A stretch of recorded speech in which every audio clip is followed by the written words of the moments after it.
নমস্কার বন্ধুরা, বাঙালি রান্নাবান্না চ্যানেলের নতুন ভিডিওতে সবাইকে স্বাগত। আজ আমি বানিয়ে দেখাবো একদম নতুন ধরনের সম্পূর্ণ নিরামিষ বেগুনের একটি পদ, যা এতটা অপূর্ব হবে খেতে, ভাত রুটি সব কিছুর সাথে দুর্দান্ত লাগবে। যারা বেগুন খেতে পছন্দ করে না, এইভাবে বানিয়ে দিলে তারাও কিন্তু চেটেপুটে খেয়ে নেবে, বারবার বানানোর অনুরোধ আসবে। বেগুনের রেসিপিটা কিভাবে করছি আমার এই ভিডিওটা শেষ পর্যন্ত দেখে নেওয়ার অনুরোধ রইল। এই রেসিপি বানানোর জন্য এখানে দুটো বড় সাইজের কালো বেগুন এইভাবে মোটা মোটা করে বড় বড় করে কেটে নিয়েছি। এবার এখানে একটা পাত্র নিয়েছি, পাত্রের মধ্যে বেগুনগুলোকে দিয়ে দিচ্ছি। সমস্ত বেগুনটা পাত্রের মধ্যে দিয়ে দিলাম। এবার এর মধ্যে দিয়ে দেবো জল। বেগুন কাটার পরে জলে রাখতে হয়, নাহলে বেগুনগুলো কিন্তু কালো হয়ে যাবে।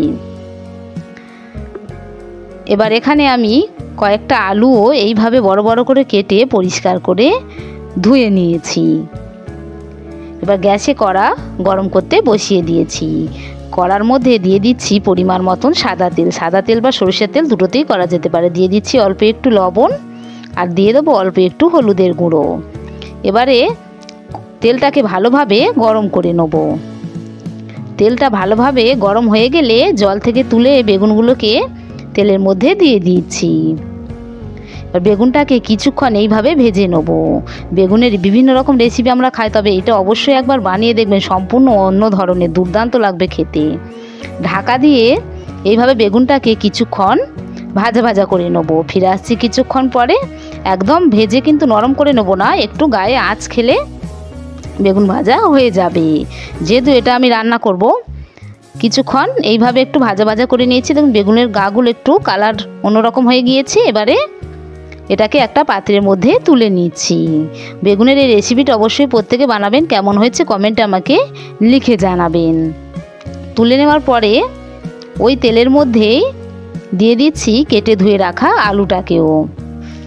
এবার আলুটাকে কিছুক্ষণ এইভাবে ভেজে নেবো। এরকম নতুন নতুন রেসিপি পেতে যদি আমার চ্যানেলে নতুন হয়ে থাকেন, চ্যানেলটিকে একটা লাইক সাবস্ক্রাইব করে রাখবেন, তাহলে পরবর্তী নতুন ভিডিও সহজে আপনাদের কাছে পৌঁছে যাবে।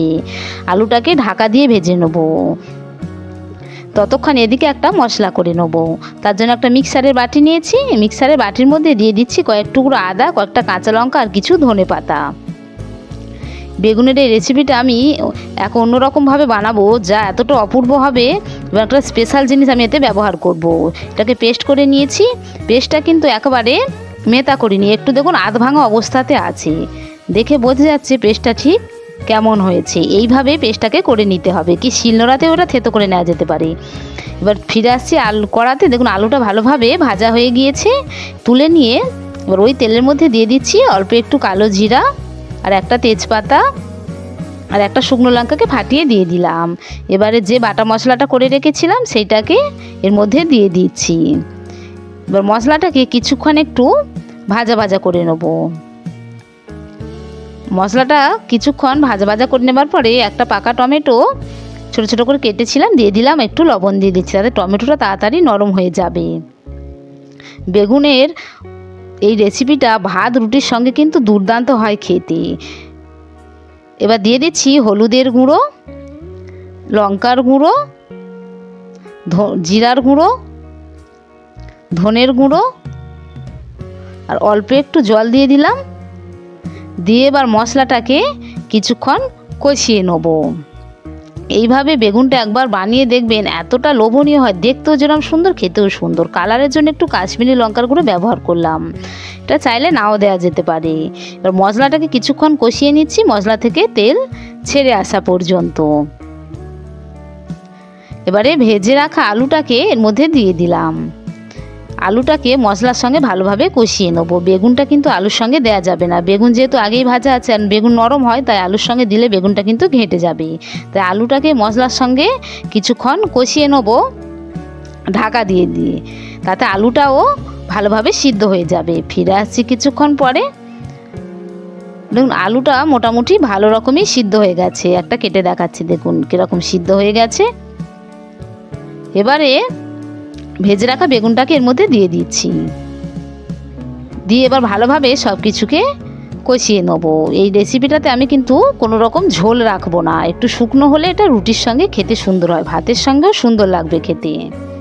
ঢাকা দিয়ে এইভাবে কিছুক্ষণ রান্না করে নিচ্ছি। ফিরে আসছি কিছুক্ষণ পরে।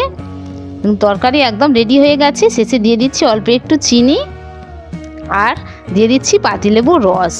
এই রসটা দিলে এই বেগুনের স্বাদটাকে আরও অপূর্ব করে তুলবে।